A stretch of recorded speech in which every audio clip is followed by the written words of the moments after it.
Welcome to the Determined Mom Show, the only marketing podcast dedicated to guiding mom CEOs into tranquility, wealth, and multiplying those precious moments.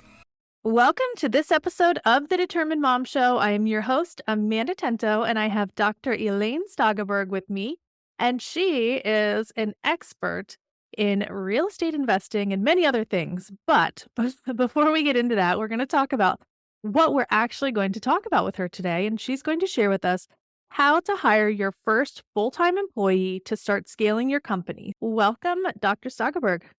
Thank you. I'm so excited to be here. I'm very excited to have you and to talk about this topic because this is one of those things where it's like everybody needs to do it eventually, hopefully, right? We all Yeah. build our businesses to the point where we want to be able to hire people to help us to then enable us to grow. I'm really glad that you're here to talk about this with us. Let's talk about you. How in the world did you go from a psychiatrist to a real estate investor?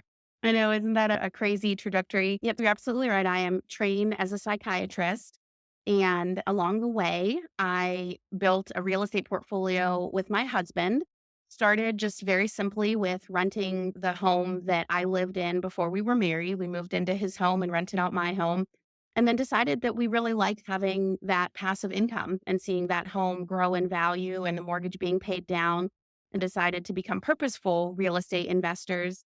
And essentially, kind of one thing led to another. We really enjoyed it. We enjoyed tapping into a lot of different skill sets of finding the deal, negotiating the deal, doing the renovations, doing all of the property management.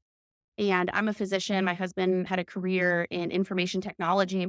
And we were able to take the excellence of those careers and apply it to real estate, which is a much younger industry. There are far fewer standards in property management and those sorts of things. And then we were able to work together too, which was a lot of fun. And we joke that we had this vision long ago that maybe I would have a psychiatry practice, because the nice thing about psychiatry is you don't need necessarily a hospital or a lot of equipment or anything. And he would have his business and maybe they would be side by side in the same office building or that sort of thing. And it turns out that we now work together. So as our portfolio grew and as our team grew, which is what we'll talk about today, we both made the decision to leave our respective careers and run our real estate company full time now. And now we do that with ourselves and a team of 27. That is a lot of people. It's a lot of fun. I love that your vision finally came together, although it's funny, it's like one of those things where like you know what you want, but you're not sure how it's going to get there or how you're going to make it happen, how it's going to happen, and it turns out to be something completely different than what you were thinking, but it still happened, and I love that story, so that's very cool. Thank you. Definitely. Where do we start? Like, how do you know? First, I'm gonna ask this question. How do you know that it's time to hire a full-time employee versus 4 contractors or versus 2 contractors or 1 contractor or whatever that is? That's an excellent question. It's a topic I'm very passionate about. I think coming from medicine as a physician, it is just presumed that there's a team, right? The physician sees the patient, makes the diagnosis, makes the treatment plan, but there's a team of excellent professionals around that physician actually implementing the plan, administering the medication if the person's in the hospital, taking care of everything there. And so when we came into our business, it was just very intuitive that, of course, we would build a team. But then there are also very different considerations in terms of where does the money come from to pay this person? And how do we lead and guide this person to have the outcomes that we need for our business? And then all of the things around payroll, HR, legal, those sorts of things. We knew early on that we needed to build a team to build the business that we wanted. There was a lot of fear and uncertainty. And if I could go back, I think as entrepreneurs, we always need to be asking ourselves and asking other entrepreneurs, what would you tell an earlier version of yourself? In the hopes that, for example, if you share a story with me, maybe something that took you a year, maybe only takes me a couple of days because I can benefit from your year of work. And if I can share this story, others can benefit. And it's that I wish we had hired faster. And I specifically was worried about where would the money come from to pay this person and really thinking of it from a scarcity mentality of, and to be clear, we're talking about property management. We had acquired a number of rental properties and we needed help with doing things like taking photos, putting listing materials up, signing leases, managing maintenance tickets.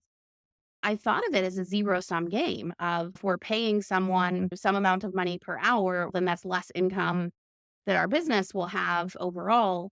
And that's just not true. And if I could tell an earlier version of myself, that's just not true. And that's a scarcity mentality that by hiring correctly and training correctly, it actually grows the business. And today we think of hiring as exactly the opposite. We think, okay, we would like to grow the business X amount of revenue or X% in the next quarter.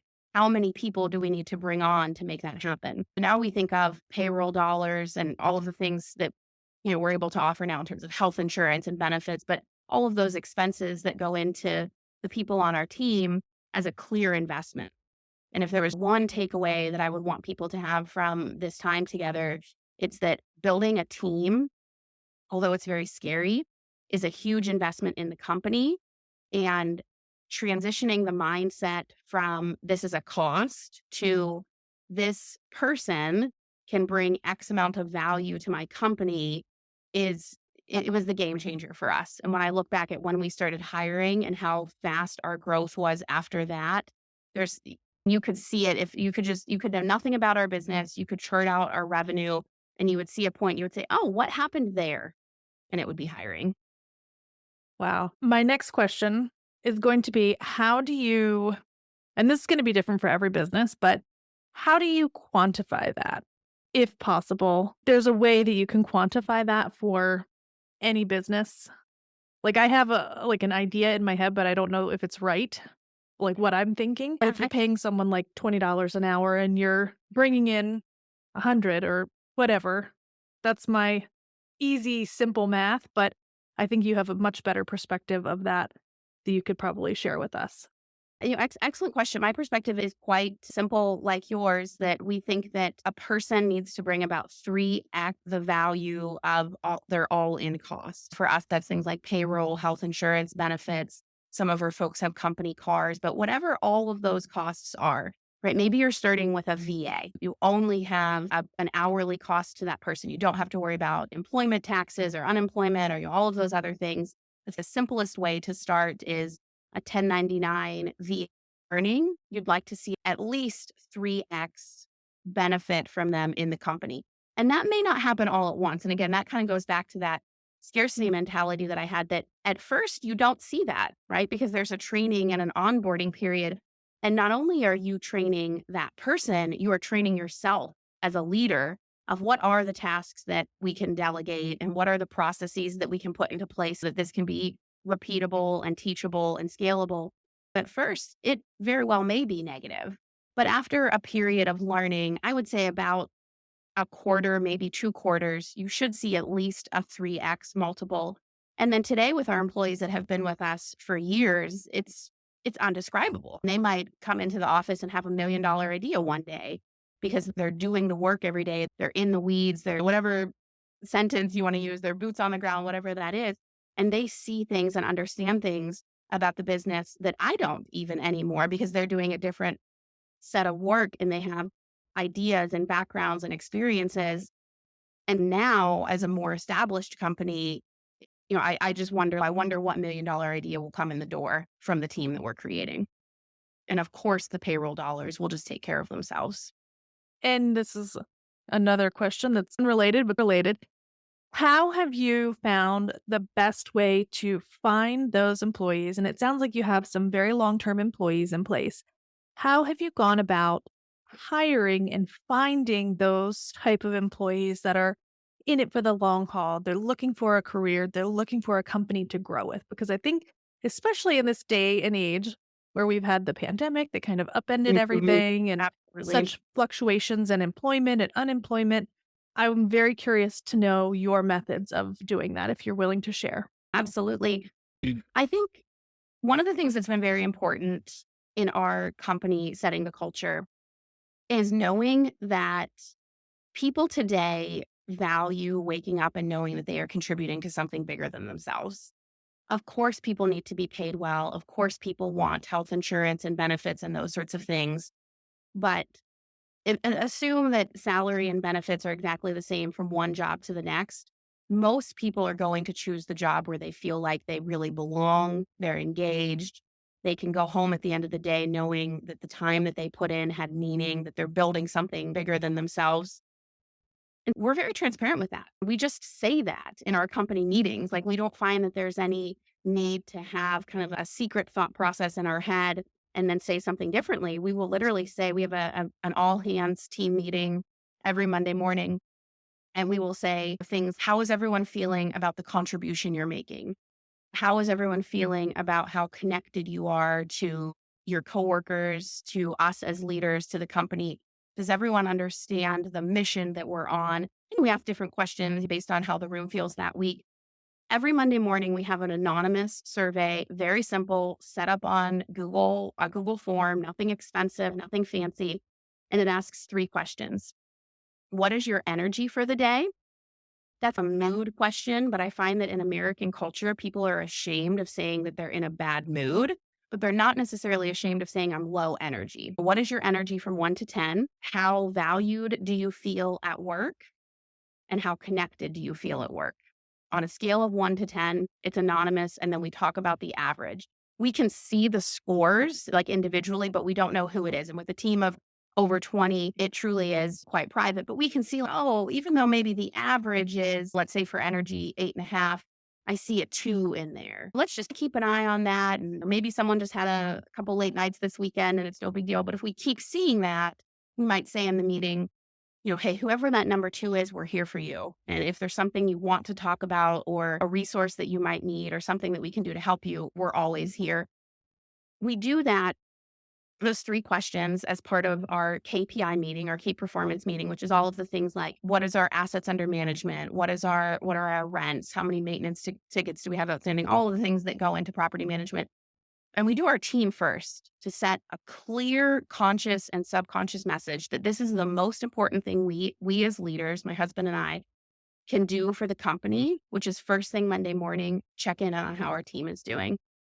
We really believe that the role of the leader is to set and cast the vision and then to provide the resources that the people need to meet that vision. We think the phrase that we use in our company is doesn't make the boat to go faster. That comes from an Olympic team in 1998 that wanted to win the gold medal with like just a few years of training. And everything they did as a team, they asked, will it make the boat go faster? If what weightlifting are they doing? What practices are they doing? What mindset things are they doing? How do they make the boat go faster? We say, this is the boat that we're in, and this is where the boat is going.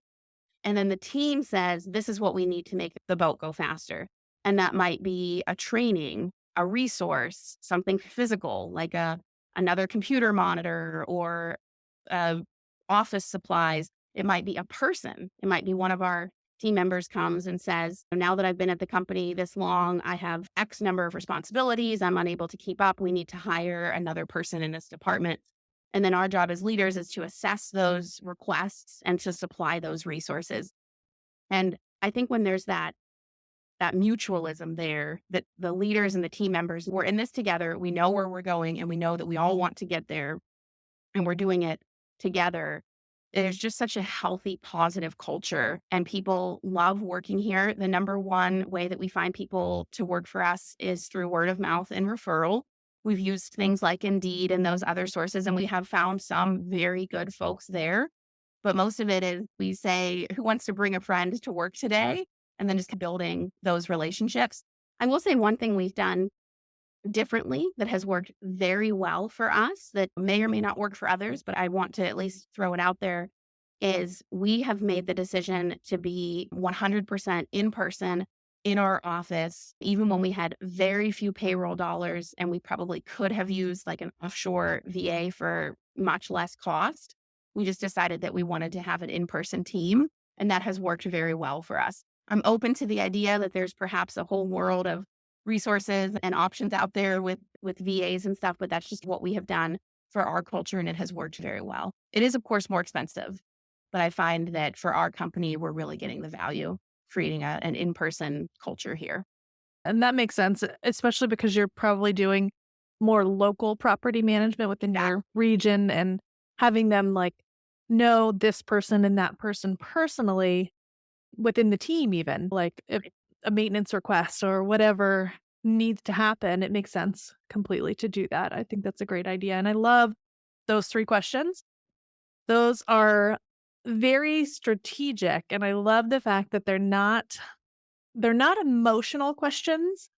Mhm. However, they are like they're kinda like well-being, internal happiness meters or something like that. I don't know, Mhm. without Mhm. being, like, super obvious that you're trying to make sure that everybody's happy.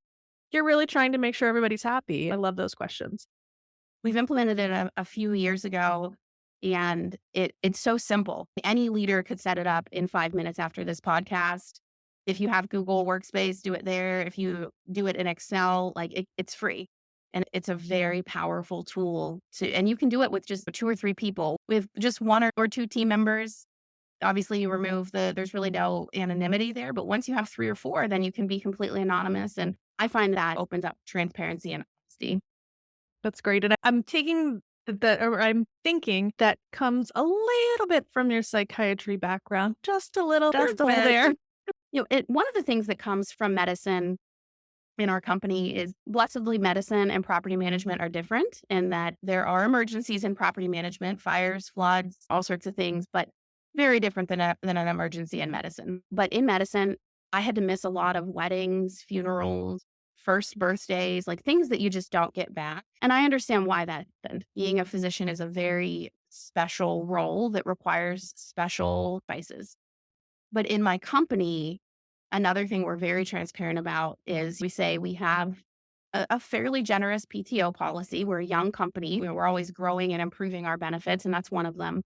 But I will really say to our team, no one should ever miss a wedding, a funeral, a first birthday, whatever it is, those things that you don't get back. Like Right.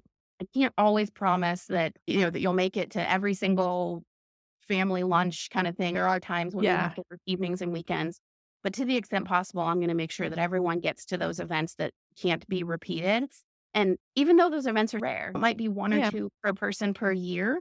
I think just saying that in our company, people know that yes, work is important. Yes, the company needs to be run. Yes, property management is a 24/7 endeavor, but we are humans first and we have lives first. And especially as we get bigger, there's enough of us that between the 20 plus of us, like not everyone's going to have a wedding on the same day. Not everyone's brother is Exactly. getting married on the same day. Thank goodness. And just small things like that, right? That costs us nothing as a company. And yet I really think it helps with morale. It does, it definitely does, and I can see that if an employer ever said that to me, which, by the way, no employer has ever said that to me, "Oh, it's really important that you make it to your daughter's X birthday," or whatever, like, it's just never happened, and I've never heard of a company making that proclamation. Kudos to you and your husband.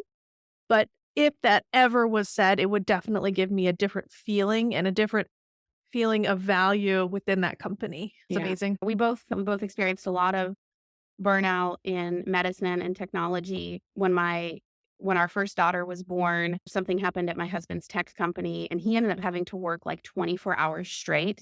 Now he was able to work from home, but I just remember I had a brand new baby and I would wake up and I was getting sleep and he was like still awake. And I'm like, this, like, I should be the one that's not sleeping, not you. And he's like, I just need to keep working until the system had a failure until it's fixed. And just things like that. But to the extent possible, I'm going to build a company where stuff like that doesn't happen. Like his company probably had 40 people at that time. Like, was there really no one else that could have picked up that ball in the 24 hours after our first child was born? Like, and I think what can we do as a company that when stuff like that happens, the person that needs that time to just be a human gets that time and someone else can pick up that ball and handle it. That's great. I love it.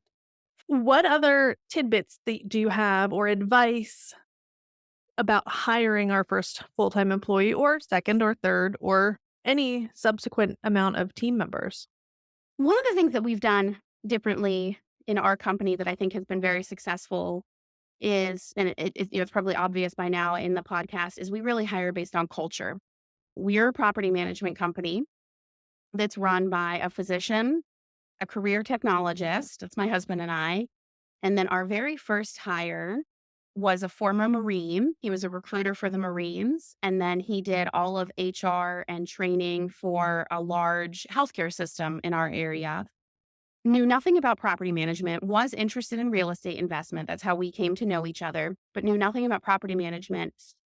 But we knew that we can teach property management, right? If someone can learn medicine, someone can learn property management, right?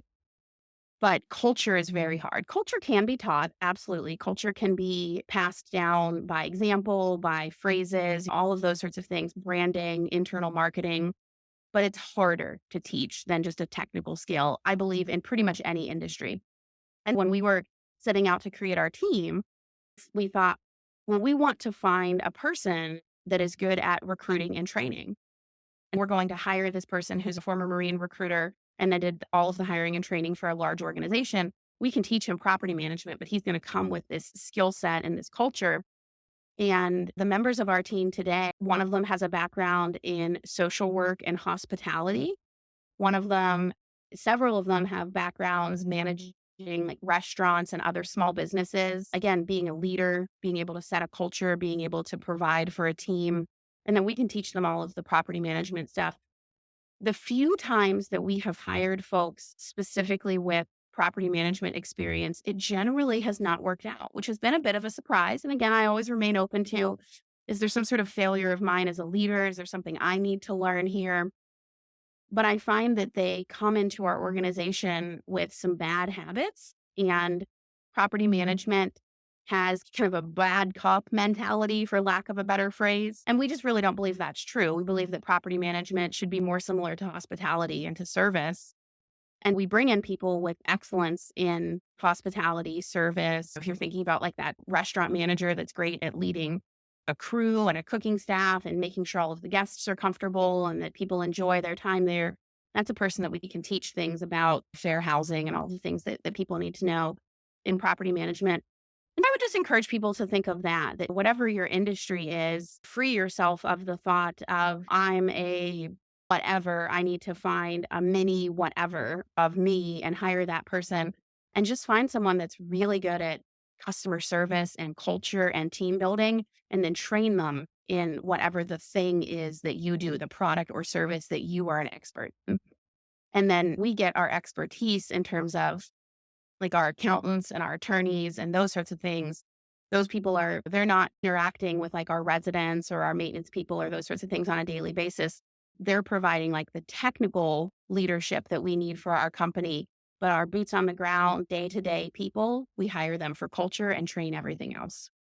That's great advice. Hiring for culture and not for skills, or I would say like technical skills, right? Because soft skills are kind of part of that Yes. culture piece, but those hard skills that are the background and the training, I love that. I think that's a brilliant idea. And I've been in management for many years and I've seen that happen in our field too. Like we would bring someone in from another credit union and it would just go because they're like, what do you mean I can't have a drink here? What do you mean I can't use my cell phone? It's just different. And they can't get past that company culture that they've inherited from the other company or what they've internalized as industry related instead Yeah. of culture related, which that is a culture related thing, but they internalize it as industrial. Like this is how every credit union in the industry should operate or how every property management should operate. And it's not true. I mentioned that most of our hires have come from word of mouth and relationship based, but we have found some amazing people from Indeed and those sorts of services. And our ads are so funny because you have to read them for a while until you figure out that we do property management. Like our opening line, I don't know it verbatim, but it's something like, do you want to wake up every day and be a part of something bigger than yourself? Are you a go-getter who can work hard but wants to be well supported? Like it's a feelings based set of questions. And 2/3 of the way down, oh, by the way, we do property management. This is the name of our company. This is where we're located. We're hiring for an accountant or we're hiring for a leasing agent. Because number one, I think it stands out. Anyone that's on Indeed knows that like they all blend together after you've read like 5 of them. Yes, right? exactly. Industry is, it's take the 10 buzzwords of that industry and just repeat them over and over. And you have no sense of who you actually want to apply for, who would actually be a good fit, where a good career could avail itself. And we just took a very different path of let's just catch people's attention with the feeling of who we are. And it's not all sunshine and rainbows. Like it literally says, do you want to work very hard and be well supported? Yeah. We're not a burnout culture. We're not Mhm. in the whip nonstop, but we do work very hard here. Yeah. 24/7 industry and getting people to see themselves in that vision. Again, I really believe that the main role of the leader is to set and cast the vision. And then once people see that does sound like me. I do enjoy a fast-paced environment. I do enjoy working hard. I do want to be supported. I do want to have a comfortable, supportive environment. Oh, a leasing agent. I've never done that before, but I have done this other customer service stuff. So let me call these people. And it works well. It works really. That's also great advice. If you're listening and you haven't taken anything away from this, you must go back and re-listen to it because there's literally like 10 different things. Keep listening. Exactly. There's 10 different things at least that Dr. Stageberg has said that will completely change your hiring practice or help you into this hiring practice. I truly appreciate you and I appreciate everything that you've shared with us today because it is literally worth $1 million, just the advice that you've given us today. Thank you. Yeah. I want to end on the note, since this is the Determined Mom Show, that I really think that women are great connectors and women are great leaders. Stereotypically, right? Everyone has both masculine and feminine energies in them, but feminine energy is much about connecting and meeting people's needs. And most of what I talked about today is doing that with team members, right? And then passing that on that your team members can connect with your clients and can do in that way that has connection and service and the technical piece. I think in modern business, we focus so much on kind of what masculine energy brings of technical expertise and skills and those sorts of things. And those are absolutely important, 100%.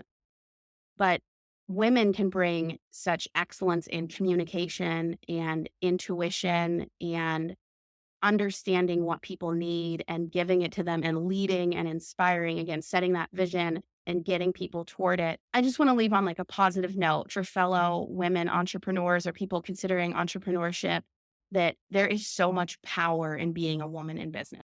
That is very true. And I know that this audience is full of determined moms like you and I, Yep. who are out here hustling, making things happen, and just trying to change the world. And also trying to bring, like exactly what you and your husband are doing, other people along with us, right? Yeah. That's the goal, is to make sure that it's not only us that's benefiting, but bringing other people, just like our children. And like, we Yep. want to see everybody happy. Yep. We want to see everybody thrive. I love that also about your business as well.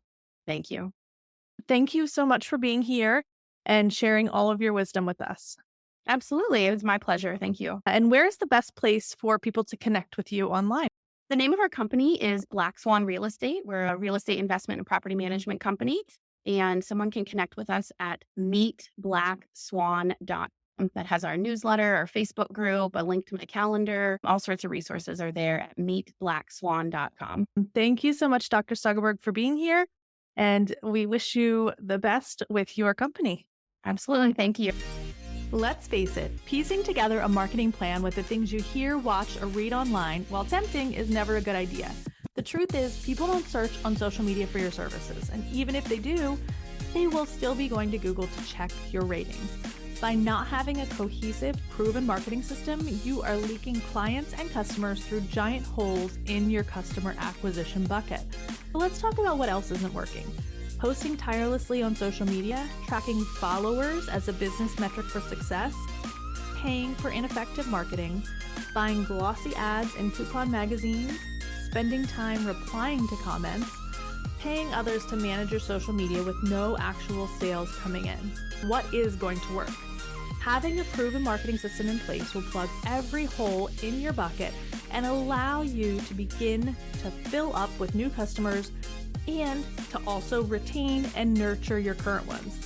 Go to tdm-marketing/6-marketing-musts and download our free guide to 6 marketing musts guaranteed to get you more customers.